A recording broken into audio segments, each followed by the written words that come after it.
Hello everyone, एक बार फिर आप लोगों का स्वागत है आपके अपने यूट्यूब चैनल जीनियस माइंड्स में। आप देख रहे हैं राजस्थान ज्योग्राफी की वीडियो लेक्चर सीरीज। इसमें राजस्थान का कंप्लीट सिलेबस आपको अवेलेबल यहाँ पे करवाया जा रहा है। चाहे आप किसी भी एग्जाम की तैयारी करते हो, एसआई की तैयारी कर रहे हो, आरएस की तैयारी कर रहे हो, रीट की असिस्टेंट प्रोफेसर या कोई भी राजस्थान का एग्जाम हो, चैनल को सब्सक्राइब जरूर कीजिएगा ताकि पूरे के पूरे वीडियोस आपको मिल सके। आइए आज की क्लास में हम लोग पढ़ेंगे राजस्थान के वनों के बारे में और प्राकृतिक वनस्पति के बारे में, यानी कि राजस्थान के फॉरेस्ट एंड नेचुरल वेजिटेशन।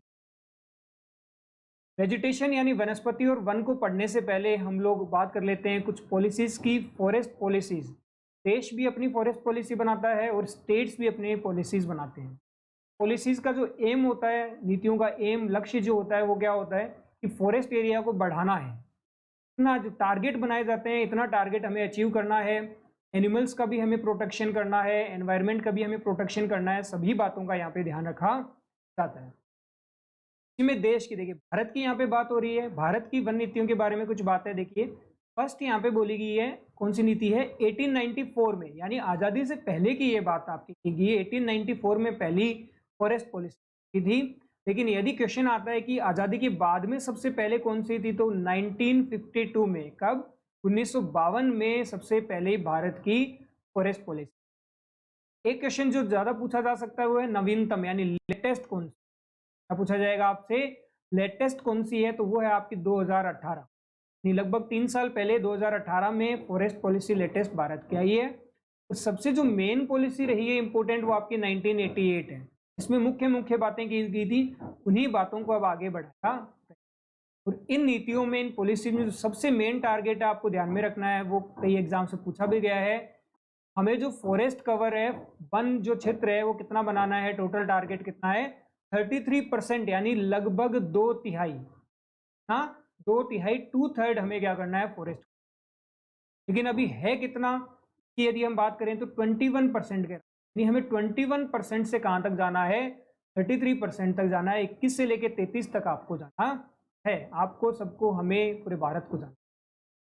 आइए राजस्थान के बारे में यदि हम देखें तो राजस्थान की नवीनतम वन नीति यानी कि लेटेस्ट जो फॉरेस्ट पॉलिसी है वो कब की है? 2010 की है। 2010 की, टैब में 18। इसको आप डेट के साथ बिल्कुल याद रखेंगे, 18/2/2010। इसी के साथ इको टूरिज्म नीति। कौन सी? Eco tourism, eco tourism policy. क्या होती है इको टूरिज्म पॉलिसी? टूरिज्म आप जानते हैं, इको वर्ड कहाँ से उठाया है? इकोलॉजी से उठाया गया है। यानी फॉरेस्ट का जो टूरिज्म है वो क्या करना है? हमें बढ़ाना है। फॉरेस्ट भी टूरिज्म का पार्ट है, पर्यटन का पार्ट है, उसे हमें बढ़ाना है। अच्छी बात यह है कि दोनों पॉलिसियां देखिए 2010 में है। आपको एक ही डेट याद रखनी है, चाहे इको टूरिज्म की डेट याद रखनी हो या फिर आपको फॉरेस्ट पॉलिसी की यानी कि वन नीति की डेट याद रखनी हो। मंथ भी सेम है, यहाँ पे फेब है, बस तारीख यहाँ पे 4 है और यहाँ पे 18 है। बस इतना सा आपको ध्यान में। देखिए नवीनतम वन नीति जो हमने बात की यहाँ पे 2018 में, वन नीति के अनुसार देखिए क्या टारगेट हमारा? भौगोलिक क्षेत्रफल, जो टोटल एरिया है इंडिया का, उसका फॉरेस्ट हमें कितना बनाना है? 33। ये बात हमने अभी की थी, 33% हमें फॉरेस्ट को ले जाना है। अब यहाँ पे देखिए दो अलग अलग भागों में भी यहाँ पे बताया हुआ है। पर्वतीय क्षेत्र यानी माउंटेन रीजन में फॉरेस्ट का टारगेट कितना होना चाहिए? 60%। बिल्कुल, माउंटेन्स के अंदर, पर्वत के अंदर जो वन है वो हमेशा ज्यादा होना चाहिए। 60% का टारगेट है। यहाँ पे 1/3, सॉरी 2/3 लिख दिया था हमने, 1/3, 1/3। मैदानी क्षेत्र की यदि हम लोग बात करते हैं तो वहां पे 20%, ना 20%, बिल्कुल यहाँ पे कम होगा। कम इसलिए होगा, मैदानी क्षेत्र में अधिक क्या होती है? कृषि होती है, एग्रीकल्चर। क्योंकि कृषि वहां पे ज्यादा होती है तो यहाँ पे वनों की संख्या हमेशा कम पाई जाएगी। तो मैदानी में कम, 20 का ही टारगेट है, 20% का टारगेट है। पर्वतीय क्षेत्र में जो टारगेट है वो कितना है? 30। ये कुछ मेन बातें हमने डिस्कस की है। अब आइए चलते हैं, और सबसे पहले हम लोग वनों की यहाँ पे बात कर रहे हैं तो उसमें सबसे पहले जो क्वेश्चन बनते हैं वो यही बन सकते हैं कि राजस्थान के कौन से जिलों में, कौन से डिस्ट्रिक्ट्स के अंदर वनों का विस्तार अधिक है, कौन से के अंदर कम है। उसमें भी दो अलग अलग तरह के क्वेश्चन बन सकते हैं। क्षेत्रफल की दृष्टि से, यानी एरिया के पॉइंट ऑफ व्यू से भी आपसे पूछा जा सकता है, तो फिर परसेंटेज की पॉइंट ऑफ व्यू से भी आपसे पूछा जा सकता है। आइए चले देखते हैं। सबसे पहले देखिए यहाँ पे क्षेत्रफल की दृष्टि से हम लोग देखते हैं एरिया के पॉइंट ऑफ व्यू। क्वेश्चन है, राजस्थान के किस जिले में सबसे ज्यादा वनों का विस्तार है, फॉरेस्ट एक्सटेंशन है? ये है झीलों की नगरी उदयपुर। कौन सा है? झीलों की नगरी उदयपुर में फॉरेस्ट का विस्तार क्या है सबसे, ध्यान रखिएगा। अच्छी बात यह है कि परसेंटेज में भी उदयपुर ही सबसे आगे है, यानी आपको फर्स्ट पोजीशन को याद करने के लिए दोनों में सेम नाम ही है, उदयपुर। उदयपुर परसेंटेज हो चाहे फिर एरिया हो, यहाँ पे ये वाला परसेंटेज आप जरूर ध्यान रखेंगे 23.58, यानी जो इंडिया का परसेंटेज है 21.67 है, टोटल इंडिया का जो फॉरेस्ट कवर है उससे कहीं ज्यादा है, ये 23.58 आंकड़ा है, ध्यान में रखना है। ये आप याद रख भी सकते हैं और नहीं होता तो कोई बात नहीं है, इसके कम ही चांस होते हैं कि किलोमीटर स्क्वायर किलोमीटर एरिया है, स्क्वायर किलोमीटर होगा, स्क्वायर किलोमीटर में पूछे जाने के चांसेस आपके कम ही बनते हैं। आइए क्षेत्रफल की दृष्टि से और देखते हैं आगे। सेकंड नंबर पे कौन है, तो देखिए उदयपुर से आपको जाना है अलवर। कहाँ जाना है उदयपुर से आपको, अलवर। एक छोर से एकदम दूसरे छोर पे जाना है आपको। सेकंड नंबर क्षेत्रफल की दृष्टि से कौन है फॉरेस्ट के अंदर, वन के अंदर, वन क्षेत्रफल के अंदर, अलवर। अलवर से आप वापस आ जाइए उदयपुर के पास में ही प्रतापगढ़। कहाँ जाना है आपको वापस, उदयपुर के पास प्रतापगढ़। थर्ड नंबर पे आपका क्षेत्रफल में कौन है, प्रतापगढ़। तो प्रतापगढ़ से हम लोग क्या जाएंगे, कहाँ जाएंगे आगे, 12 जाके रुकेंगे। ये 4 है, देखिए एन बन रहा है यहाँ पे, कुछ इस तरह से एन बन रहा है। तो उदयपुर से अलवर, अलवर से वापस प्रतापगढ़, प्रतापगढ़ से 12। बिल्कुल, ये आपको ध्यान में रखना है, ये आपका क्या है क्रम है। इन तीनों में देखिए ज्यादा अंतर नहीं है, यहाँ पे लगभग ये क्या हो गया, इससे डबल हो गया। उदयपुर में लगभग डबल, देखिए 11 से सीधा 27, डबल से भी यहाँ पे क्या हो रहा है, ज्यादा वन क्षेत्र है यहाँ पे। आइए बात करते हैं प्रतिशत की दृष्टि से और देख लेते हैं हम लोग यहाँ पे परसेंटेज बेस पे। सबसे पहले कौन है, उदयपुर है बिल्कुल। उसी के साथ में उदयपुर के जस्ट टच में कौन, प्रतापगढ़। सबसे नया जिला कौन सा है, प्रतापगढ़, उसी की बात यहाँ पे हो रही है। 23.47 बिल्कुल यहाँ पे देखिए एकदम पास में है। 23.58 और 23.47 बिल्कुल, दोनों आंकड़े आप ध्यान रख सकते हो, दोनों 21% से ज्यादा है, भारत का जो है उससे ज्यादा है। इसके बाद सिरोही, आसान है, देखिए उदयपुर, उदयपुर की एक तरफ लेफ्ट साइड राइट साइड जाना, आपको दोनों साइड में जाना है, एक तरफ प्रतापगढ़ और एक तरफ सिरोही, यानी ये तीन आपके ऊपर साथ साथ, ये तीनों आपके प्रतिशत में, ये तीनों साथ वाले चलेंगे आपके। कौन कौन से, उदयपुर, प्रतापगढ़, सिरोही। उदयपुर के एक साइड फिर दूसरी। यूपीएस हो गया, देखिए यूपीएससी होता है, यूपीएस तो बन गया यहाँ पे। अब अगला करौली आएगा, यहाँ कौन सा आएगा, करौली, ये रहा यहाँ डांग क्षेत्र वाले रीजन में जो बीच वाला है, ये आपका यहाँ ध्यान रखना है। क्षेत्रफल की दृष्टि से उदयपुर से अलवर जाएंगे, वापस आएंगे, फिर 12 जाएंगे। यहाँ पे उदयपुर से प्रतापगढ़ जाना है और यहाँ पे फिर सिरोही और फिर यहाँ से करौली जाना होगा।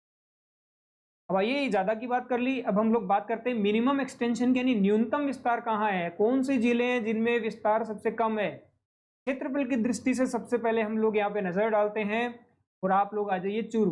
बिल्कुल, शेखावाटी का वो जिला, शेखावाटी के 3 जिलों में से वो जिला जहाँ पे नदी नहीं है, नदी ना तो चूरू में है ना ही बीकानेर में है।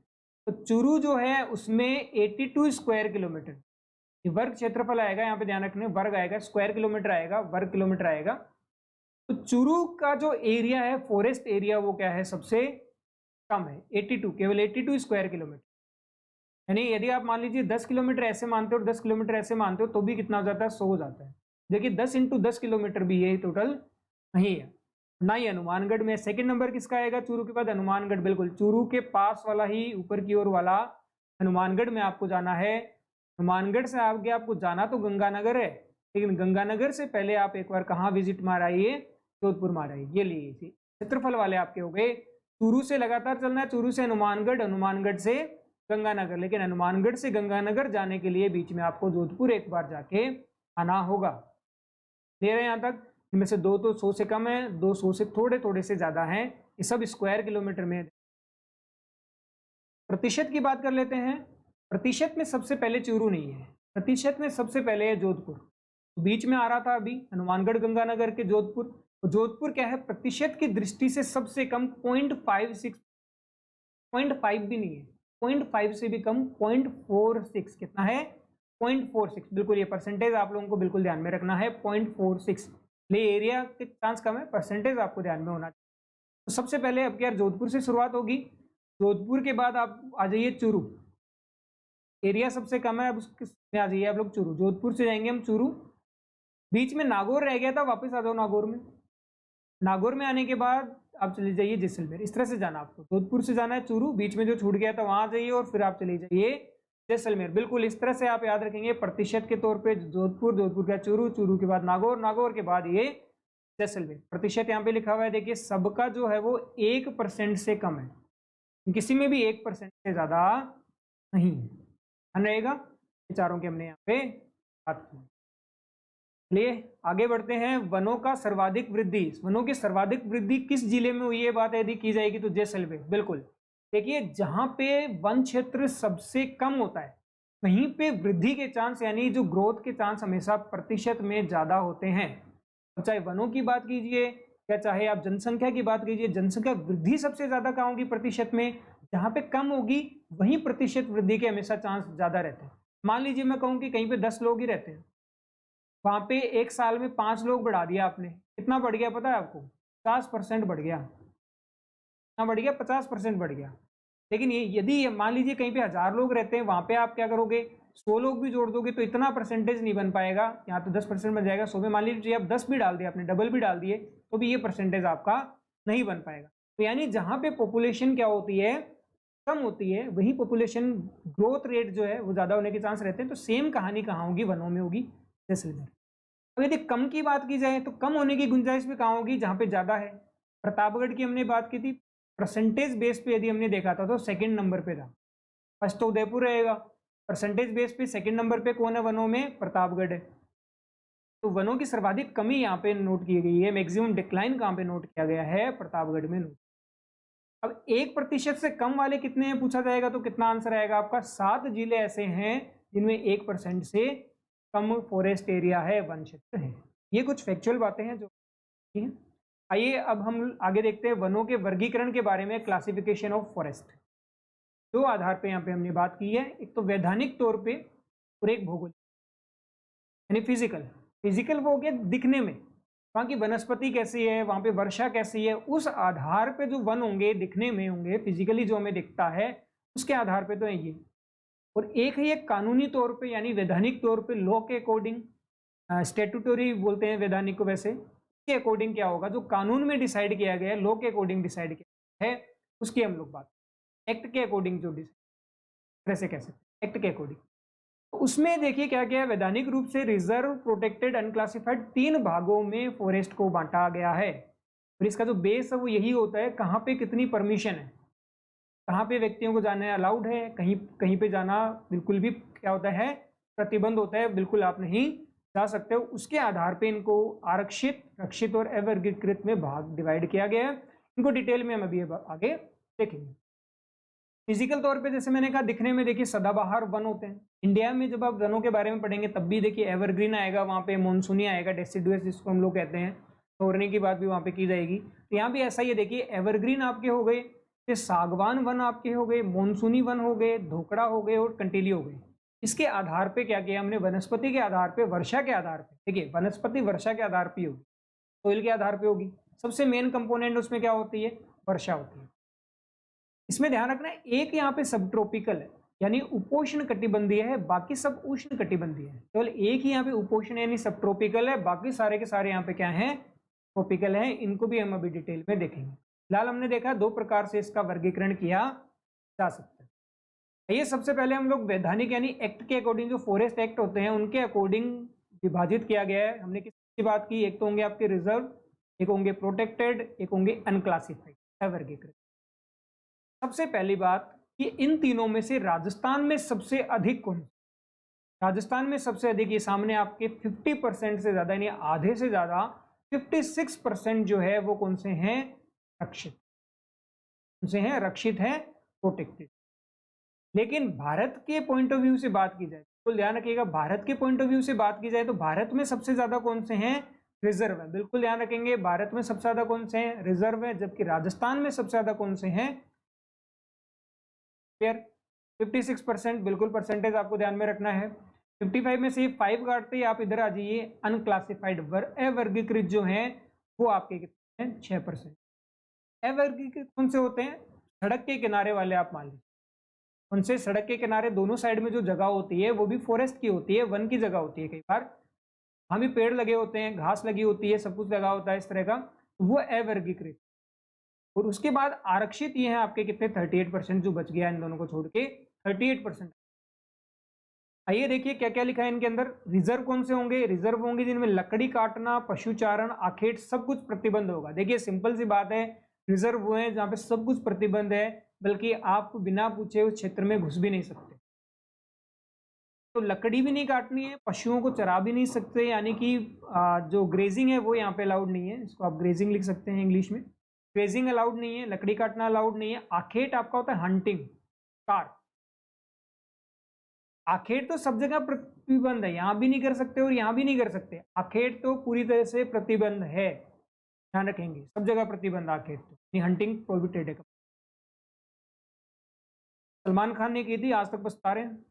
प्रोटेक्टेड, प्रोटेक्टेड में देखिए क्या होगा, लकड़ी काटना सीमित प्रतिबंध। कहने का मतलब ये है कि कुछ एरिया हो सकता है उसमें आपको कहा जा सकता है कि भाई यहाँ पे क्या किया जा सकता है, लकड़ी आप काट सकते हो, परमिशन चाहिए होती है, यानी परमिशन देके यहाँ पे अलाउड किया जा सकता है। पशुचारण की परमिशन भी यहाँ पे मिल, लेकिन आखेट की परमिशन कहीं भी नहीं मिलेगी। रिजर्व सबसे ज्यादा कहाँ पे हमने बात की? सर्वाधिक उदयपुर, बिल्कुल। फॉरेस्ट एरिया टोटल कहाँ पे? सबसे ज्यादा राजस्थान में, उदयपुर में। वहीं पे रिजर्व सबसे ज्यादा, यानी सबसे जो सख्त होते हैं, सबसे ज्यादा प्रतिबंधित होते हैं, सबसे ज्यादा कंडीशन होती है वो उदयपुर में। उसके बाद प्रोटेक्टेड सबसे ज्यादा कहाँ है? 12 में। यहाँ पे आप लकड़ी, पशुचारण ये सब कर सकते हो यहाँ के जंगलों में। इसके बाद देखिए एवरग्रीन सबसे ज्यादा कहाँ है? बीकानेर में। यहाँ पे कोई प्रतिबंध नहीं है, आप आराम से क्या करिए, यहाँ पे मान लीजिए पेड़ की लकड़ियाँ टूट के गिर गई हैं, वो लकड़ियाँ आप ले जा सकते हो, वहाँ पे पशुओं को आप चरा सकते हो, कोई दिक्कत नहीं है। ये सबसे ज्यादा कहाँ है? ये हो गई वैधानिक तौर, 3 भागों की बात हमने कर ली है। आइए अब हम लोग बात कर लेते हैं भौगोलिक वर्गीकरण, फिजिकल क्लासिफिकेशन से चांसेस ज़्यादा हैं पूछे जाने के। भारत के भी जब हम वनों के बारे में पढ़ते हैं तो इसी आधार पर पढ़ते हैं। सबसे ज़्यादा बरसात होती है वहाँ पे कौन से होते हैं आपके? एवर। चलिए सबसे पहले हम लोग देख लेते हैं, यहाँ पे उपोष्ण कटिबंधीय है, एवरग्रीन है, सदाबहार, नाम से क्लियर है। ऐसे ऐसा वन क्षेत्र जहाँ पे पेड़ ऐसे हों जो पूरे 12 महीने कैसे रहते हो? ग्रीन रहते हो, हरे रहते हो, यानी वो अपने पत्ते नहीं झाड़ते। आपने देखा होगा कुछ पेड़ पत्ते झाड़ते हैं, जैसे नीम का पेड़, पीपल का पेड़, ये सब देखा है आपने, पतझड़ का मौसम आता है खूब पत्ते बिखराते हैं। ये एवरग्रीन में पत्ते नहीं बिखरते। ये कौन सा क्षेत्र होता है जहाँ पे वर्षा सबसे अधिक होती है? 150 सेंटीमीटर, ये सेंटीमीटर के अंदर है सभी के सभी जो आंकड़े हैं। 150 सेंटीमीटर वर्षा राजस्थान में जहाँ होती है, कहाँ पे? माउंट आबू। केवल एक ही जगह है, 1%। राजस्थान में ये चांस कम है, राजस्थान में वर्षा कम होती है, इसलिए ये वाला 1% ही एरिया है, माउंट आबू वाला 150 सेंटीमीटर। जहाँ पे भारत के पॉइंट ऑफ व्यू से यदि बात की जाए तो ये वाला जो क्षेत्र है आपको एवरग्रीन वाला, सदाबहार वाला, कहाँ मिलेगा? पश्चिमी घाट। सबसे पहले ध्यान रखना है, भारत की यदि बात की जाए तो भारत में पश्चिमी घाट जो हैं उनमें सबसे अधिक क्या होगा? ये वाला जो क्षेत्र है यहाँ पे एवरग्रीन है, यहाँ पे वर्षा मानसून यहीं से आता है, सीधा टकराता है पश्चिमी घाट से, यहाँ एवरग्रीन पाए जाएंगे। उसके बाद ये जो क्षेत्र है आपका मेघालय वाला, नॉर्थ ईस्ट वाला, यहाँ पे सदाबहार वनस्पति पाई जाती है। भारत, ये रही बात यहाँ पे। राजस्थान में माउंट आबू। वनस्पति कौन कौन सी देखिए, ये सबसे इंपॉर्टेंट है, आपको स्पेशली ध्यान रखना है। डिक्लिप्टेरा आबुएंसिस, नाम एक आबू आ गया तो ये आसान हो गया। डिक्लिप्टेरा आबुएंसिस पूरे विश्व में केवल माउंट आबू में ये वनस्पति पाई जाती है। तो इसके बारे में से आगे जिक्र करेंगे। मेडिसिन के काम में आती है, औषधि, औषधिक पौधा है, मेडिसिन है, मेडिसिन यहाँ पे। तो अंबरतरी भी हम लोग कहते हैं, आगे आ जाएगा ये वापस। जामुन के पेड़ यहाँ पे हैं काफी सारे, और बांस के पेड़, इस तरह की वनस्पति यहाँ पे राजस्थान में सदाबहार के अंदर पाई जाती है। क्लियर हो गया ये सबसे पहले। अब देखिए ये सब आसान है एकदम, जो हमने पहले फिजिकल डिविजन्स पढ़े थे वैसी ही कहानी यहाँ पे है। इसकी हमने अलग से बात कर ली। एवरग्रीन की 1% ही है, माउंट आबू सीधे चले जाना है आपको, डिक्लिप्टेरा आबुएंसिस लगा देना है और 150 सेंटीमीटर बरसात कर देना। अब आइए मैं सबसे पहले आपको इधर ले चलता हूँ। ये जो दो आप देख पा रहे हैं लास्ट वाले, ये आपके हैं पश्चिमी राजस्थान वाले भाग, जिनकी हमने बात की थी। इनमें एक तो याद कीजिए कैसा था, अर्ध शुष्क था, और एक आपका था शुष्क। बिल्कुल, ये लीजिए राजस्थान, यहाँ पे मैं फिर से आप बना देता हूँ, इस तरह से पतंग आकार का हमें बनाना है। इसमें हमने इस तरह से बनाया था, और यहाँ पे हमने इस तरह से, याद होगा आपको। ये जो क्षेत्र है यहाँ वाला, ये कौन सा आपका? शुष्क। ये जो बच गया ये वाला, ये कौन सा है? अर्ध। बात की थी 25 सेंटीमीटर रेखा के अकॉर्डिंग हमने इसको डिवाइड किया। बिल्कुल देखिए कुछ वैसा ही यहाँ पे होगा अभी। सबसे पहले देखिए धोकड़ा, देखिए इसको धोकड़ा भी लिखा जाता है, धोकड़ा। धोकड़ा लिखा हुआ है या धोकड़ा लिखा हुआ है, एक ही बात है। धोकड़ा वनस्पति, राजस्थान में सबसे ज्यादा जो फॉरेस्ट कवर है वो कौन सा है? धोकड़ा है। ध्यान रहेगा, क्वेश्चन आ सकता है सबसे ज्यादा कौन सा है? धोकड़ा। सबसे कम कौन सा है? सदाबहार। 30 से 60 सेंटीमीटर बरसात यहाँ पे होती है। अर्धशुष्क सेमी एरिड डेजर्ट, बिल्कुल ये सेमी एरिड डेजर्ट वाला भाग यहाँ पे आपको लेना है। क्या क्या लगता है? देखिए, जो जो आप लोगों ने अपने खेतों में देखा हुआ है, इस तरफ के जो भी लोग हैं अपने खेतों में जो देखा आपने, खेजड़ी राज्य वृक्ष हो गया, ये स्टेट ट्री हो गया आपका खेजड़ी, रोइडा, आगे जिक्र होगा इनका। केर का पेड़ होता है, केर छोटे छोटे लगते हैं, बेर हो गया और बबूल हो गया। ये सब आपको खेतों में जो नजर आते हैं ये सब आपके धोकड़ा वनस्पति। धोकड़ा वनस्पति वैसे सबसे ज्यादा अगर बात की जाए तो करौली की बात आती है, भाई माधोपुर करौली साइड में ये अधिक मात्रा में पाई। वैसे अगर टोटल में देखा जाए तो ये आपके पश्चिमी मरुस्थलीय जो क्षेत्र है, अर्धशुष्क मरुस्थल जो है, यहाँ पे पाया जाता। चलिए अब साथ में इसके शुष्क मरुस्थल की बात कर लेते हैं। ये वाला क्षेत्र, बरसात कितनी होगी यहाँ पे? वर्षा 0 से 30 सेंटीमीटर के अंदर। 6% है ये टोटल ना, ये 6% है। कंटीली वनस्पति यहाँ पे पाई जाती है। कंटीली यानी ये थोरनी नाम यहाँ पे देखिए लिखा हुआ है, कंटीली वनस्पति थोरनी यहाँ पे है। नागफणी आंक, आंकड़ा जो आप लोग लोकल लैंग्वेज में आंकड़ा जिसको हम लोग कहते हैं, पूजा पाठ में भी काम आता है आंकड़ा। तो ये नागफणी आंक या कटीली वनस्पति आप सीधे भी लिख सकते हो। कैक्टस आप यहाँ पे लिख सकते हो, कैक्टस प्लांट आप यहाँ पे लिख सकते हो। ये आपके कहाँ कटीली वनस्पति वाले 3 प्रकार की हमने बात कर ली। सबसे ज्यादा हरा 1% हो गया, या सबसे कम ये 6% हो गया। ये आपका 58% से ज्यादा वाला हो गया अर्धशुष्क। अब आइए इन दोनों की बात करते हैं। सागवान, ट्रॉपिकल सागवान यानी उष्णकटिबंधीय सागवान, कितना है टोटल? 7%। यानी सबसे जो हरा और सबसे जो सूखा, उन दोनों को मिला लोगे तो आपका ये बन जाएगा सागवान। टोटल की बात कर रहा हूं, ऐसे नहीं मिलाना। बरसात यहाँ पे अच्छी खासी होती है, 75 से 110 सेंटीमीटर। राजस्थान की एवरेज कितनी थी बताइए? 57.5 प्रति वर्ष। 57.5 सेंटीमीटर एवरेज औसत वर्षा होती है राजस्थान से। कहीं ज्यादा यहाँ पे क्या है? 75 से लेके 100। कौन सा क्षेत्र है ये? बिल्कुल हम लोग जानते हैं, राजस्थान का ये जो दक्षिण राजस्थान है, ये आपका वागड़ क्षेत्र प्लस आपका ये झालावाड़ और कोटा क्षेत्र, ये इधर क्या होगी? वर्षा सबसे अधिक होगी। चलो आप माउंट आबू को छोड़ दीजिए, वो तो एक अलग ही कहानी है। ये जो क्षेत्र है वागड़, वागड़ में कौन कौन से आ गए आपके? 3 डिस्ट्रिक्ट आ जाएंगे। कौन कौन से? यहाँ पे बांसवाड़ा, डूंगरपुर और प्रताप। बांसवाड़ा बीडीपी, बीडीपी वागड़ क्षेत्र ये आपका हो गया, और कोटा झालावाड़। इस जगह पे कौन सी वनस्पति पाई जाएगी या कौन से वन पाए जाएंगे? यहाँ पे वनों की बात हो रही है मुख्य तौर पे। सागवान वृक्ष। कौन कौन से पेड़ होंगे? एक तो खुद सागवान होगा, यहाँ पे हिंदी नहीं लगानी है, सागवान होगा। तो ये आपको GMT याद करना है। क्या याद करना है? GMT। कौन कौन से? गूलर, महुआ और तेंदू। महुआ और तेंदू का आगे भी जिक्र होगा, पोटेंट वनस्पति है। गूलर, महुआ और तेंदू, GMT याद रख लीजिए। सागवान नाम है तो सागवान तो यहाँ पे होगा ही। क्लियर है? वनस्पति याद हो गई, क्षेत्र याद हो गया। देखिए सबसे ज्यादा वाला माउंट आबू हो ही चुका है, अकेली जगह सिरोही में, उसके सबसे ज्यादा वर्षा यहाँ पे होती है। अब इसके बाद ट्रॉपिकल मॉनसून है, हम पतझड़ भी कहते हैं। इसका नाम पतझड़ और मॉनसून इसीलिए है कि मॉनसून आ जा रहे हैं। देखिए जब खूब वर्षा होगी हरा भरा होगा, जब वर्षा कम होगी अपनी पत्तियां छोड़ देंगी। पतझड़ में पत्तियां पेड़ इसलिए छोड़ा करते हैं जब पानी की मात्रा कम होती है उस वक्त, क्योंकि पानी कम है तो पत्तियां छोड़ के अपना जो नमी है वो पेड़ क्या करते हैं? मेंटेन रखते हैं। ठीक है, सभी पत्तियों को पानी पहुंचाना थोड़ा मुश्किल काम हो गया ना, तो पतझड़ उसी टाइम आता है ध्यान। अब देखिए यहाँ पे कितना है? ये 28% है। एक ये आंकड़ा आपको ध्यान रखना है, बिल्कुल 28%। 58 और 28 मिलता जुलता है, बस ये ऐसे ही याद रखा जाता है। देखिए 1 और 6 मिलके ये 7 हो गया, सबसे ज्यादा वाला 58 हो गया, इसमें से ये 30 कम कर दिया, आपका 28 हो गया। 50 से लेके 80 सेंटीमीटर तक वर्षा होती है। क्षेत्र कौन सा? देखिए मेवाड़ और मैदान। कौन सा? मेवाड़ और मैदान। ये वापस देखिए यहाँ पे आ जाइए आप लोग। इसमें यदि आप ध्यान से देखो तो मेवाड़ क्षेत्र कौन सा है? मेवाड़ में आपके कौन कौन से आ जाएंगे? उदयपुर आएगा, राजसमंद आएगा, चित्तौड़गढ़ आएगा और भीलवाड़ा आएंगे। ये आपके 4 देखिए, ये उदयपुर क्षेत्र से ऊपर वाला, राजसमंद, चित्तौड़गढ़ और भीलवाड़ा। यानी इससे जस्ट ऊपर वर्षा थोड़ी कम कर दीजिए आप, कौन सा आ जाएगा? पतझड़ी आ जाएगा। आ जाएगा पतझड़ी यानी मानसून आ जाएगा।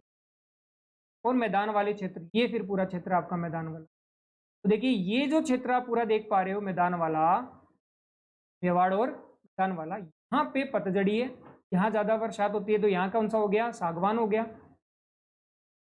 कौन कौन से देखिए यहाँ पे वृक्ष, देखिए यहाँ पे वनस्पति कौन कौन सी है, सागवान, साल, शीशम, बिल्कुल ट्रिपल एस फॉर्म में आप इसको याद कर लीजिए।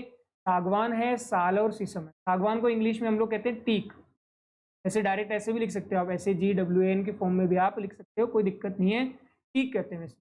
तो टीक हो गया, साल हो गया और शीशम हो गया, ये तीन आपके ट्रिपल एस याद रखना है। और आम और चंदन, बिल्कुल आम, जैसे यूपी साइड जा हो गया भरतपुर, धौलपुर में क्या होंगे, आम और चंदन आपको मिलेंगे।